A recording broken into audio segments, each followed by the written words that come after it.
बाद को लगता है कि ये ठीक नहीं है तो उसको ड्यूटी से डिसमिस किया जाता है और कहीं अपील नहीं कर सकता है। और मात्र 3,000 रुपये, आप अंदाजा लगाइए कि एक गांव से एक लड़का सिलेक्ट होता है और 10 गांव छोड़ के उसको थाने में वहाँ ड्यूटी देनी है, और 100 रुपये उसका मैस का, 125 रुपये, 150 रुपये पर डे मैस का खर्चा आता है। कि आपकी क्या 3,000 से कितनी होनी चाहिए और उसके लिए क्या आपने मिनिमम, एक तो हमारी ये डिमांड है कि उन लोगों को रेगुलराइज किया जाना चाहिए, उनको रेगुलर, उनको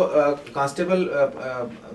भर्ती किया जाना चाहिए पुलिस फोर्स में, जम्मू कश्मीर पुलिस फोर्स में। और मिनिमम उनका सैलरी, हम कहते हैं फिलहाल उनका सैलरी कम से कम 10,000 होना चाहिए, क्योंकि आपने 6 पे कमीशन है, हर आदमी की अगर इन्हांस किया है तो इन लोगों का भी हक बनता है। कम से कम 10,000 की हमने मांग की है। और जो वीडीसी के मेंबर हैं उनको एसपीओ बनाया जाए, ये हमारी डिमांड है कि उनको कम से कम एसपीओ बनाया जाए। जो डो कमेटीज हैं उनको वीडीसी लेवल पे भर्ती किया जाए, उनको वीडीसी की तरह के उनका थोड़ा बहुत महीने का उनको खर्चा मिलना चाहिए, ऑनरेरियम मिलना चाहिए। तो उनको रेगुलराइज, इन सभी को रेगुलराइज करने की हमने यहाँ 2 दिन के राज्य के दौरे पे जो हमारे होम मिनिस्टर पी चिदम्बरम साहब आए थे, तो हमने प्रेस वार्ता करके भी उनके तक मैसेज पहुंचाया है। और उसके पिछले दिन भी हमने, जिस दिन वो आए उसी दिन शाम को हमने रियासत के मुख्यमंत्री, जो रियासत के होम मिनिस्टर भी होते हैं, उनसे भी हमने बड़ा डिटेल डिस्कशन करके हमने उनको भी कहा कि आप भी होम मिनिस्टर साहब से बात कर लीजिए, ताकि इन लोगों की जो जायज मांग है इनको हम पूरा कर सकें। अदरवाइज ये पक्की बात है कि वो लोग रिवोल्ट करेंगे। उनके वो कहते हैं कि गन तो हमारे पास है, ये गन हिंदुस्तान के हक में उठी है, मजबूरन हमें गलत कदम ना उठाना पड़े, हमसे लोग मीटिंग करते हैं, क्योंकि वो कहते हैं हम बच्चों को कहाँ छोड़ेंगे, हम अपने परिवार को कहाँ छोड़ेंगे। 100-150 रुपया तो हमारा मैस का पर डे का खर्चा आता है, और 100 रुपया हमें महीने का मिलता है, यानी कि 4,000 रुपये मैस का खर्चा आता है, और 3,000 रुपया सैलरी मिलती है, तो परिवार कैसे चलाएंगे। वो तो आत्महत्या करने की नौबत उनके ऊपर। आपका साफ तौर पे मानना कि रियासती सरकार का थोड़ा सा ध्यान उन लोगों की तरफ भी जाए जो अपने देश की सेवा कर रहे हैं और बहुत ही कम जो उनको रेवेन्यू मिलता है उसमें उनका गुजारा भत्ता नहीं हो पाता। अच्छा मंगोटिया साहब, मैं आखिर में एक चीज़ बड़ी इंपॉर्टेंट जानना चाहूँगा आपसे। जैसे कि आप भी जानते हैं कि खासकर आपकी कॉन्स्टिट्यूंसी, उधमपुर की कॉन्स्टिट्यूंसी के लोगों ने आपको दोबारा एक मौका दिया है उनकी सेवा करने का। मैं जानना चाहूँगा कि पिछले 2 साल के दौरान आप वहाँ के नुमाइंदे बने हुए हैं, तो क्या अचीवमेंट्स रही आपकी? मैं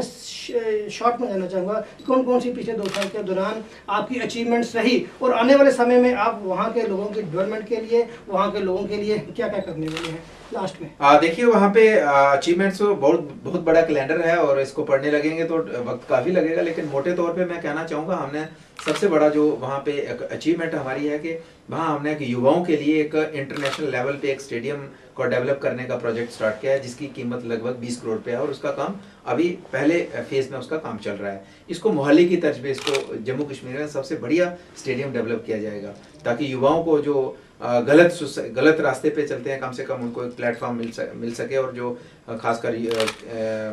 खेल प्रेमी लोग हैं उनको कम से कम एक जगह, एक प्लेटफॉर्म मिले जहाँ पे वो अपने आप को एंगेज कर सकें, अपने आप को उन एक्टिविटीज़ में इन्वॉल्व कर सकें। इसी तरीके से उधमपुर की फेस लिफ्टिंग का काम है। एक 2 किलोमीटर का रोड का स्ट्रेच है, यहाँ पे बहुत से एक्सीडेंट होते थे, बहुत कंजेस्टेड था, वहाँ पे ट्रैफिक की वजह बहुत बड़ी प्रॉब्लम थी, जैम लगता था, तो उसका करीब कुछ 7 करोड़ की कीमत से उसको फेस लिफ्टिंग का, टाउन की फेस लिफ्टिंग का काम चल रहा है। और आने वाले साल के अंदर एक बहुत बढ़िया शहर की एंट्रेंस बनेगी, और जिसको मैं आपको भी लगेगा कि वाकई 60 वर्षों में कोई उधमपुर में कोई डेवलपमेंट का नाम की चीज़ हुई है। उधमपुर में हमारी एक छोटी सी होलसेल की सब्जी मंडी थी, बिल्कुल टाउन के बीचों बीच में, तो सुबह 3-4 घंटे जो हमारा 8 से और 12 के बीच में टाइम था, तो आप पैदल ही चल सकते थे। तो उसमें हमने 3 करोड़ की लागत से नई मंडी बनवा के उसको हमने शिफ्ट किया है पिछले 2 महीने पहले। इसी तरीके से उधमपुर में हमने यूनिवर्सिटी कैंपस का, उसका भी करीब 1 महीना पहले हमने काम स्टार्ट किया, और चंद दिनों के अंदर उसका हम फाउंडेशन स्टोन रख के उसका बिल्कुल योजनाबद्ध तरीके से उसका काम स्टार्ट करेंगे। हजारों नौजवान जिनको दूर दराज इलाके में अपनी पढ़ाई लेने के लिए जम्मू या दिल्ली या बाहरी राज्यों में जाना पड़ता है, उनको अब उधमपुर के अंदर जो बढ़िया से बढ़िया जो है क्वालिटी जो एजुकेशन उनको मिल पाएगी। इसी तरीके से हमारे उधमपुर में पानी की बहुत बड़ी समस्या थी, उस पानी की समस्या के समाधान के लिए हमने 28 करोड़ 84 लाख का एक प्रोजेक्ट गवर्नमेंट ऑफ इंडिया से सैंक्शन करवाया, जिसका पहले चरण का काम कंप्लीट हो गया, और जिसमें 16 लाख गैलन पानी उधमपुर टाउन को बढ़ा है। तो उसमें उधमपुर टाउन की जो पानी की समस्या है वो एक बहुत बड़े पैमाने पे वो हल हुई है। इसी तरीके से हमने